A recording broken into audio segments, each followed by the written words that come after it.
keep up with today's increasing production demands, growers are quickly realizing traditional fertilizers are coming up short.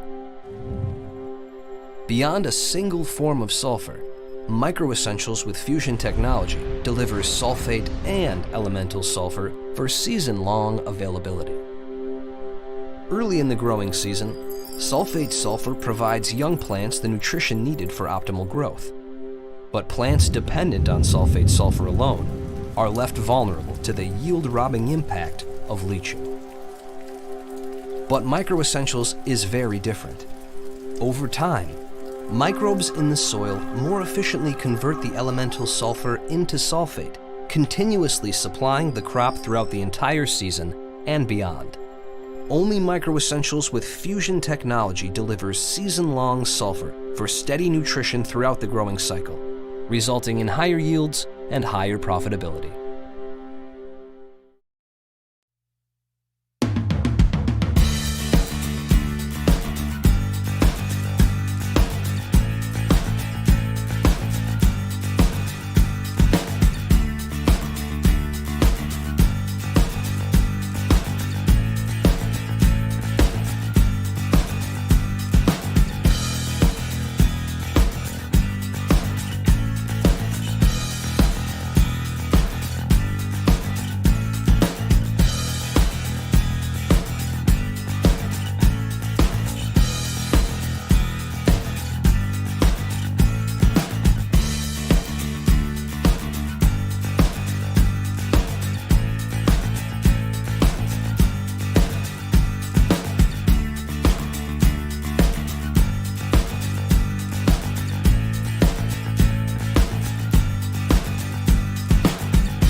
Show. My name is Don Wick from the Red River Farm Network, and we're very pleased to have you joining us here at the show and online as well. We're going to talk about what's going on in this land market, the new normal, what's next in the land market, and we've got the crew from Farmers National with us, Kyle Nelson, Scott Hitter, and Dale Weston. First of all, thank you, gentlemen, for being with us this year. Maybe let's start by way of introduction. Tell me a little bit about some of the services you guys provide. Farmers National, we're an employee-owned company. We manage a little over 2 million acres in about 35 states. Main crux of the company is managing farms for absentee landowners, real estate sales, appraisal work, oil and gas management, and some other ancillary activities. So drought's been the #1 subject it seems like we've been covering all season long. From the land market, what impact, if any, is that having on what we're seeing as far as land values? The word of the summer, I'd say, is variable. But what we've seen so far in land sales is strong. I think on the conservative side, up 5 to 15%, and certainly some sales you could argue are 30 to 40%. That's certainly not an across-the-board kind of thing, but in some instances, we've had a void of land for sale on the market. There's been demand. There's been a void of good land on the market. So I think that's where we're going to see the most strength. Do you guys think there's any difference in where that, does it matter what region is? What areas are worse than others? Demand is always driven in individual markets, and it's going to be variable just like the rain patterns and everything else have been. We've seen some areas where, quite frankly, the land values are up 50% from a year ago, but it's in a pretty tight area, and you don't always have land for sale in that tight area. So, if we can get land for sale in a competitive area, I think we could see some incredible sales prices this fall and winter. All the markets, we kind of have some similarities and some differences. Interest rates, are pretty favorable for land right now. The amount of money that's been put into the ag economy from the ad hoc payments on the government side, there's some liquidity out there. So, you know, the big variables, obviously location and quality of the land, but there's a base under that for sure. I would suspect on the if places really hard hit, you know, you probably won't see as much enthusiasm this fall, but, you know, time will tell. Talk about the economy. We're all looking at the tax side of things, and there's been a lot of headlines really since this past spring on issues like stepped-up basis and such. What impact has that had, and has that expedited any sales into 21 versus 22? You know, I think it has. I think it's been a driver of why we've seen more land on the market this fall than we have in the last couple falls. You know, there's some certain concerns about those stepped-up basis being removed and capital gains taxes going up that are significant. I mean, you look at a typical capital gains rate of 15% jumping up to 25%. That's pretty large. And then you've got the healthcare tax, Obamacare tax of 3.8% that always tags along with it. If you potentially have some state taxes, you know, you could be looking at close to 30% gains, and add another 10% to that with, you know, increasing from 15 to 25%. It sure can make a difference. On the appraisal side, we've actually seen a lot of folks trying to take advantage of the current exemptions for estates. With, you know, a husband and wife can exclude a little over 23 million, you know. So they're trying to get some assets moved over to different people in their family. So we've seen a really big uptick in appraisal services too this fall, trying to get stuff before the year end. If I hear what you guys are saying, that the land values are holding pretty firm as we go into this fall season? Yeah, that's to say the least. You know, at worst steady, and at best, I mean, up, like Dale said, maybe even 40 to 50% in isolated cases. But like you said, we're just starting into the season, but certainly we've had a lot of auction sales so far this summer and fall in Iowa, and the demand is like 2012 and 2013 and maybe even greater. So You seen more auction sales? yes, and that's certainly when you got a strong market. That's kind of a preferred method. It's still fairly new to this area, I think, but certainly the online auction and/or a live and online auction has become the norm for a lot of reasons: convenience, confidentiality. So those are kind of the methods we're going to be leaning to, but it always depends on the property, where it is, what the owners want. So we're flexible on that. You think COVID kind of pushed us ahead on the use of technology and some of the online sales and such? I would agree 100% with that, Don. I mean, you know, when we had to be separated from each other and not be so close, we went to the technology side of it, and we found out people liked it. And now, just in our booth here, I've talked to several people that said they actually prefer the method of, you know, bidding online. And it is more of the confidentiality side of it. You go to a big room like this, everybody might know everybody. Maybe you don't want to bid against your neighbor. Whereas if you're sitting behind your computer, you can do it and you have some confidentiality. And quite frankly, the second thing is the ease of a farmer. Instead of maybe shutting down that combine for a few hours and he can sit on his smartphone and bid from the combine.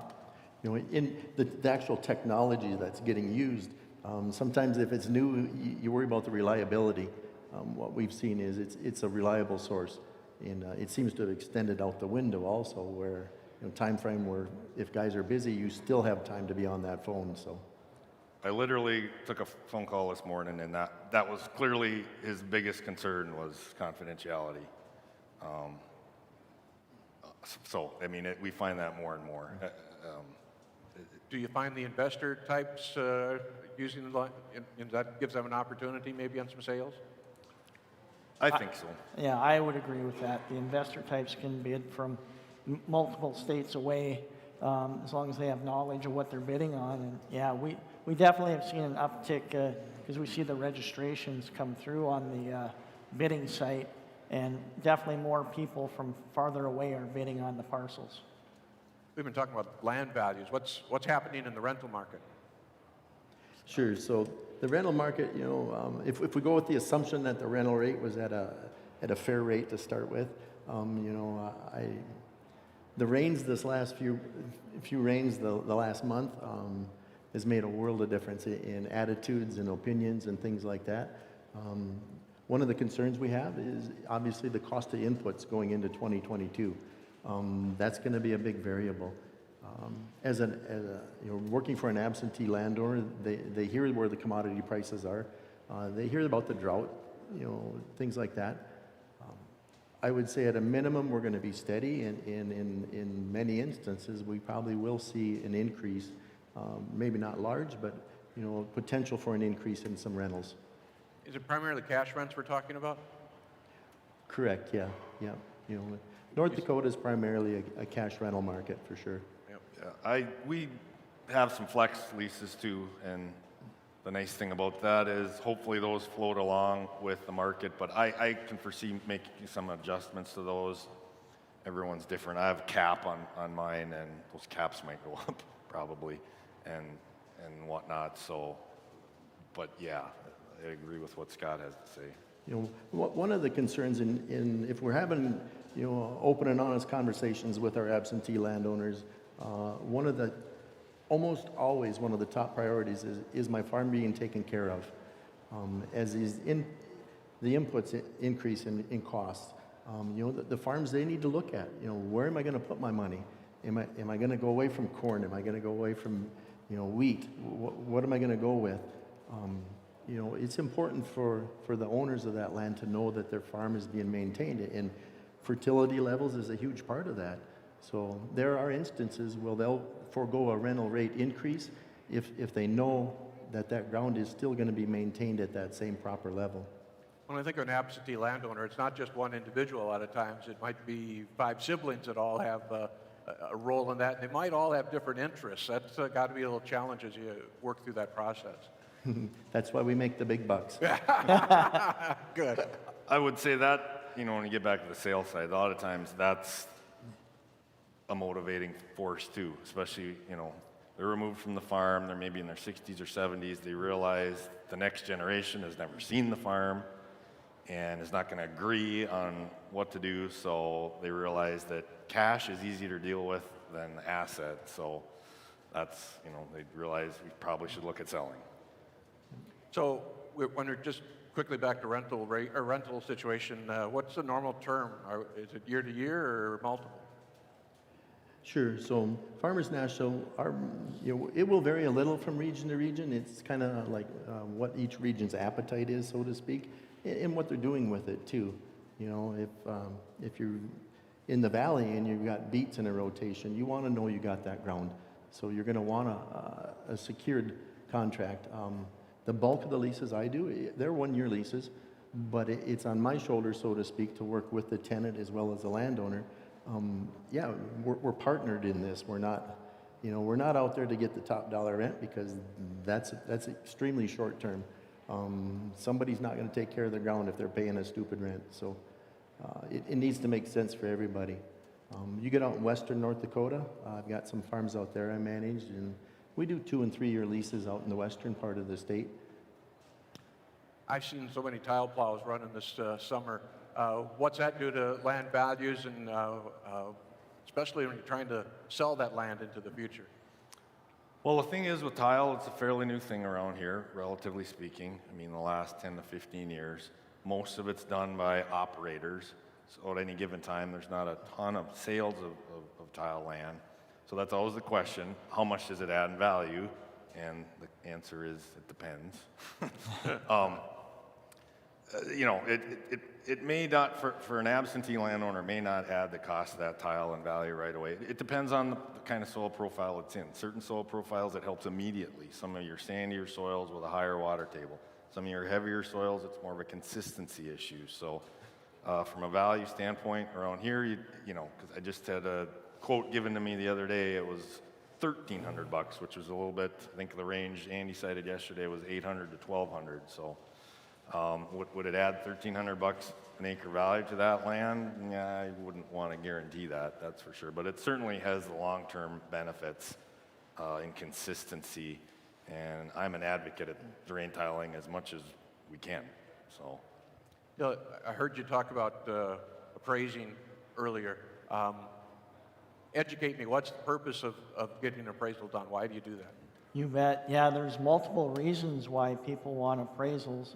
Like I just said earlier, we're really busy right now with a lot of gifting appraisals for accountants and attorneys who are working on behalf of their client that want to use up that tax exemption before their fear that it might go away.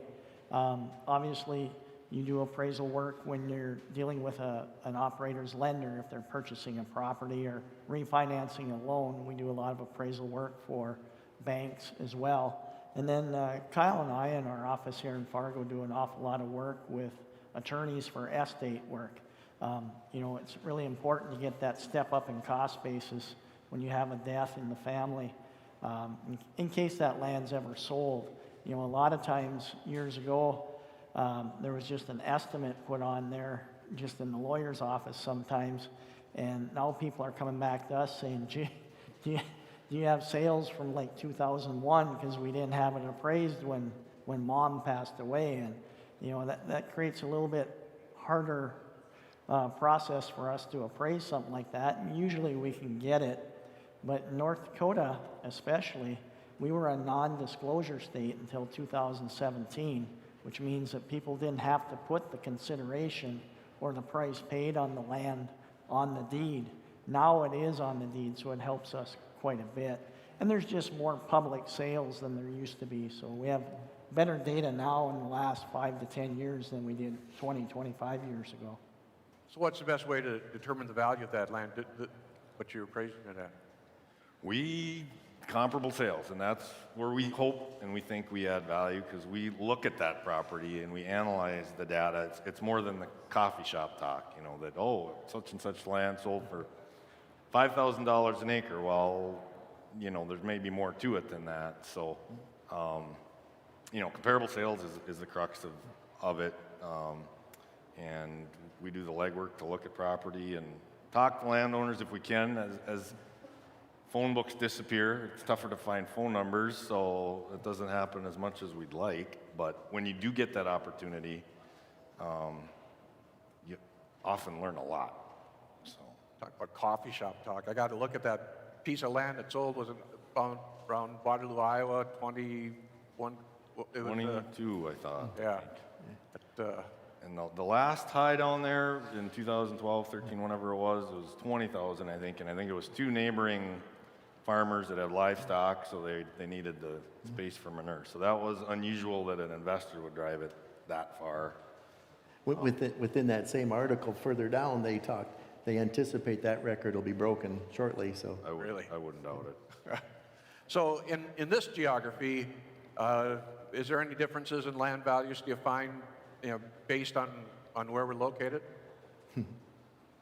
Well, actually, you know, in the last few years, I think more strength has been outside the Red River Valley for in a lot of cases. Now that might change it a little bit. That's the thing.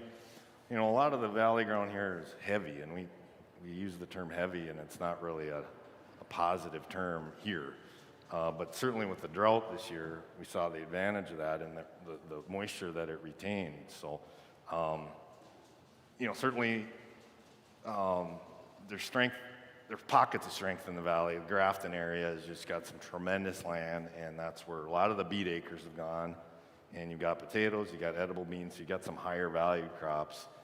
And the Southern Valley in the last number of years, I think has been weak. You know, down to Wahpeton, for example, I attribute part of that to Mindax issues. But I look for that to probably, you know, start picking up again, I would think. Because Mindac has kind of gotten things straightened out, I think. And of course, down there, they got more moisture down there this year. They just they caught the periodic rains, and it just, I haven't been down there in couple months, but that's, talking to people, that's what I understand, so. What about recreational land? What's happening in that area? We've been on a slow and steady, I would say more steady pace on that. 'Cause of course, a lot of that stuff has not a lot of income. I've usually felt that deer hunting land and wooded land, brings the most demand. But we have seen a little bit of an uptick on waterfowl land, like in the Dakotas, and something Dale and I have encountered a little more lately is the shop house, and seen a few sales of those kind of structures, which is kind of interesting. It's basically just a shop, and they have living quarters on the one side. So I'm anticipating seeing more of those. So, and of course, the size of the tract matters too. 40 is going to bring more than an 80, and so forth, because just more people can afford it. And especially with housing values going up, I think we'll see, you can take a home equity loan and maybe buy a 40 without much problem. So I think we'll continue. I think we'll see an uptick in that, just like with everything right now, land and personal property, cars, whatnot. So. I was in Wisconsin this week and driving back on the interstate. I see these huge solar farms. We got windmills a lot in this region. Those kind of things have any consideration on land values? Scott, you've worked with a solar farm, haven't you? I was actually managing a farm that was a part of this Geronimo Energy potential solar farm up by Mapleton. They were talking originally 2 different phases, but up to 1,500 acres. And they were to the point they were originally signing some contracts and things like that. But it's really gotten quiet for a couple of years. So that's been pretty quiet. As far as the wind turbines, I managed some land out in that Edgeley area. There's companies out there looking for ground. They're going to do another wind farm out there. So there's always talk of it.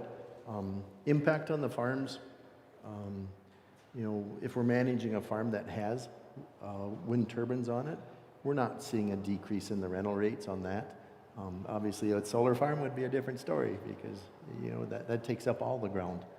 But as far as the wind turbines, you've got auxiliary roads and underground power, things like that, and there's guys out there doing maintenance. So there's a little bit of a nuisance, but the tillable is still the tillable on that. Yeah. When we look at most of the land sales, is it generally farmer to farmer? How much interest is there from the investor side? When we talk about investors, I always ask somebody, well, give me the definition of an investor, because we do have people from out of the area that want to buy land, but when you really dig into it, maybe it's someone that grew up in that area, moved away, was successful, and has an attachment for owning some land back in that area. Yeah, he's certainly an investor, but there is an attachment too. So if we really get down to the funds or the institutional type investors, I think that market is still fairly thin. But as far as outside people who don't actually farm the land, maybe grew up there and came back and buying it, I think we're seeing an uptick in that. I'd say, in the old days, 5 to 10 years ago, we'd say, and there's maybe 10% investor money coming in. I would say it's more up around 20% now. I think we're seeing an uptick in those type of sales. And again, I think a lot of times there's an association with that region or area that's being sold. Well, land doesn't sell that often when you got that neighboring piece you've been looking at for a long, long time. So I would guess that farmer to farmer is really the big key there. Yeah, I think we usually say, there's a perception that investors drive, and that Iowa case, I think that's the exception to the rule. Usually we see the strength driven by that exact motivation, the neighbor, and they are driving it, and the investor is, because the investor usually, the farmer has an emotion. That was, my grandpa farmed that, or it's across the road, or whatever it may be. It fills out a section for me. The investor usually, it's dollars and cents. It's a rate of return, so on and so forth. So some of the conversations I've had with investors, years past it was, what kind of return do you want? And it's at 5%, 5.5%. They've trended down 4.5%, something like that. When we're running lease analysis on rental rates compared to values, we're more in that 3 to 3.5% is what we're seeing consistently. So unless that investor is looking at more than just his actual return immediately, if he's willing to hold that land, and I've talked to guys that they have a 12-year plan, they're going to own that land for 12 years no matter what. They say historically in the last 50 years, they've seen a certain percentage increase in the value. So they're looking at that 3.5% return on the rents plus the appreciation. But the guys that are looking for that 5%, they're typically not going to be a high bidder. And the one thing I point out too is make sure it's market rent. I mean, just because somebody's offering you a rent doesn't mean that's what market rent is. Certainly we've seen that, I call it a game being played. You know, they're getting offered excess rent, and they realize when they, you know, that farmer goes out of business, for example, they realize, oh, I can't really replace that rent. So sometimes that's a little game that gets played on that end that, and people don't understand it. That like, why would he offer me more than market rent? Well, because he paid $500 an acre more than the market, so he'll pay 25 or 50 bucks a year, and he still comes out on it. So, anyways, just because somebody offers you a rent, that doesn't mean that's the going rate. Good point.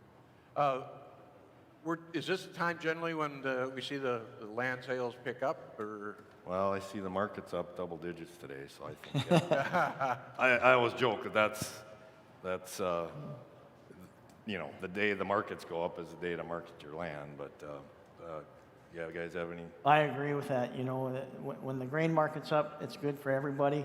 There was a lot of government ad hoc payments last year. It's just a really strong land market right now. I mean, we're looking for more land to sell because we've got more buyers than sellers right now. So that's a seller's market then. Interesting.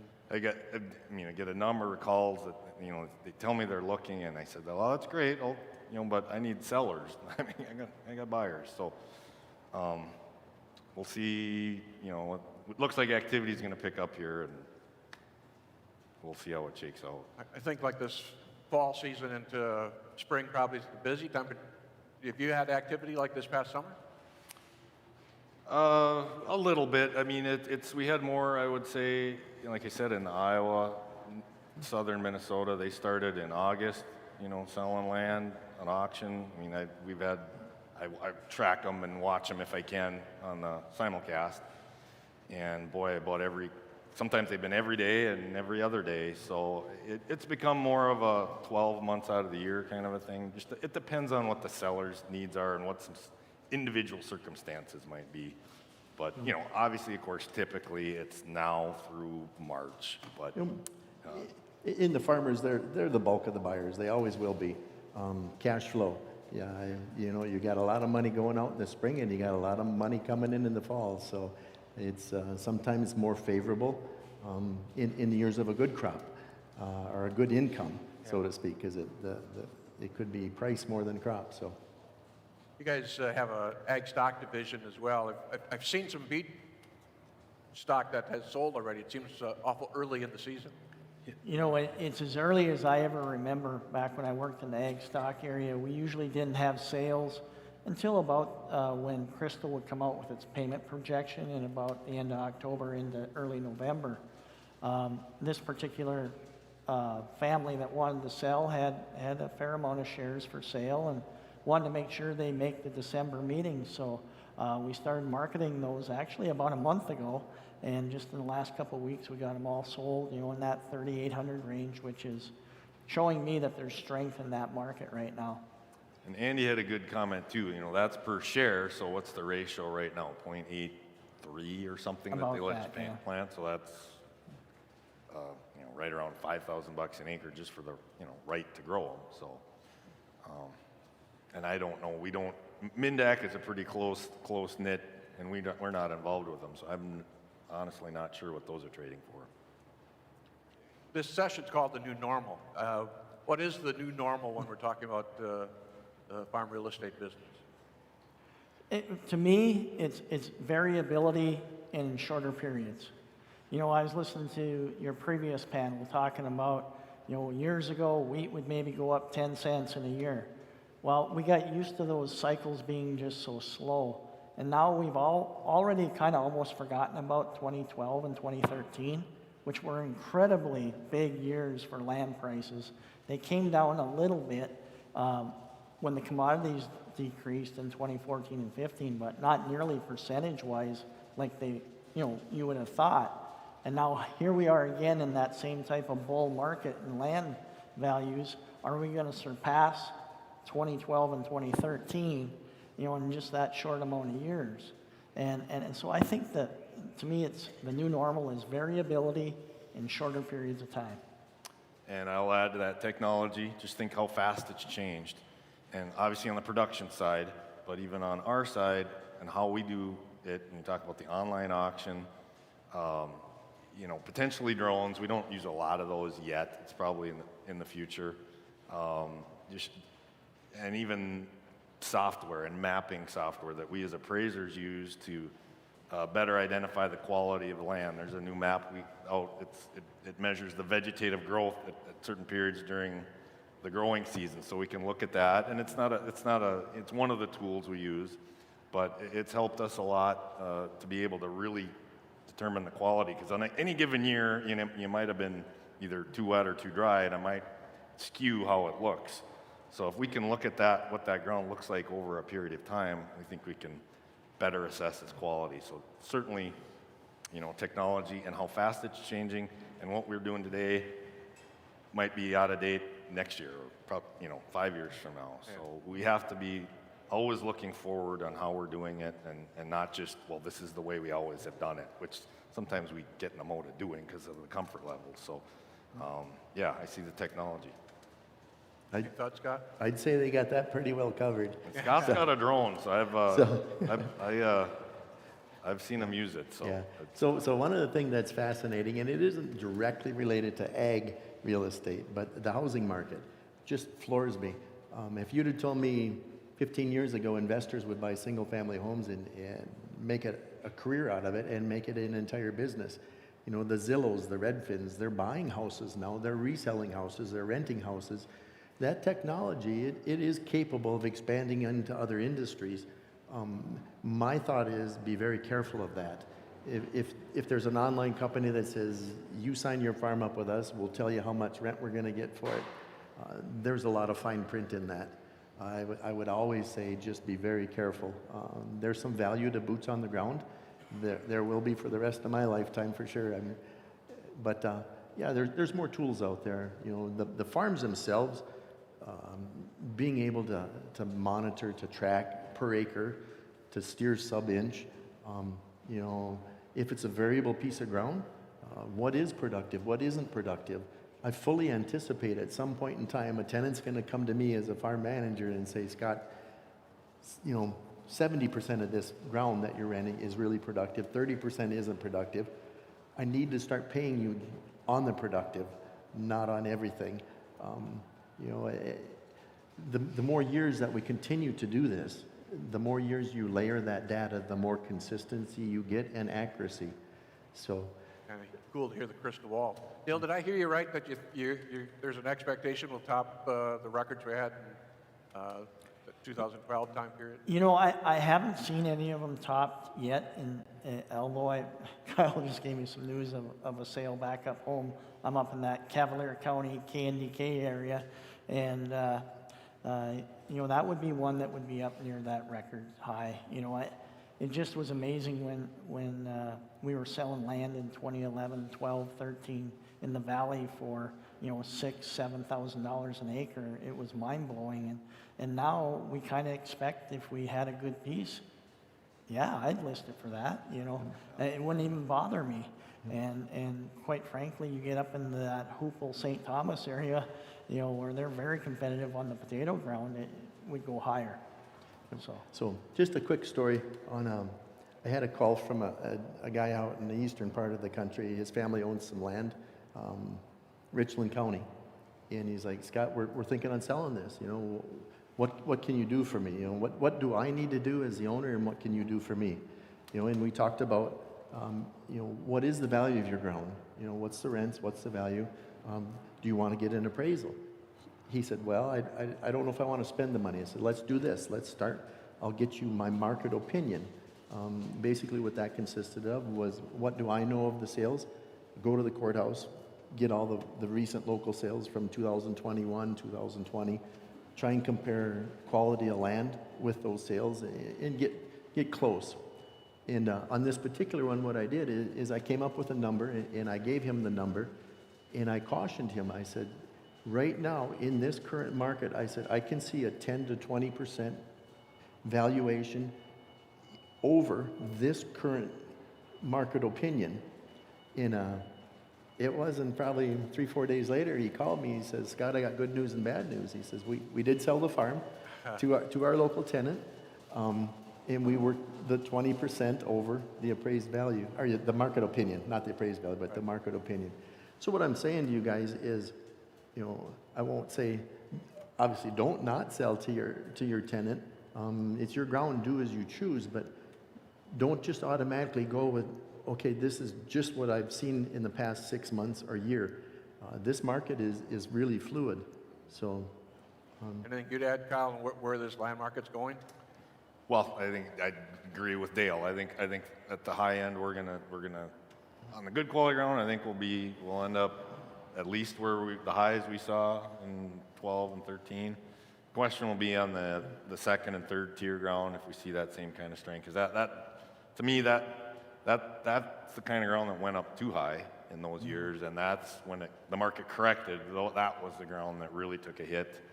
So, and especially here, where we had the drought and those kind of circumstances, I think it ties in with what I said before. That's where we'll see. And pasture, along with that too, with all the guys selling off cows because they can't, feed them. They got no grass. So I'd be skeptical that we see a big increase in the pasture, but wouldn't shock me either.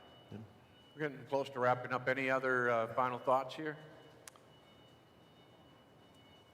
We got flies that Yeah, I know. don't seem to Slide want to them go through. away. So no, it just I guess we're in the exhibition hall. I got that right, don't I? yep. In the northwest part of the grounds, towards the east end of the building, I think. So happy to visit with anybody if they got any questions specific. Always find it, so. folks like to hear one-on-one Yeah. kind of conversations rather than maybe in a group setting. You guys can be around for a little bit if folks have Yep, some certainly. questions. Absolutely. Absolutely. Yep. Good deal. Well, thank you guys. We appreciate the chance to have the conversation. You bet. Thanks for having us. Appreciate it. Thanks, Don. Kyle Nelson, Scott Gitter, and Dale Weston with us from Farmers National Company as we take a look at the new normal in this land market. That's wrapping it up for our forums for today, but we've got more tomorrow, so join us here at Big Iron and online as well. Have a great day.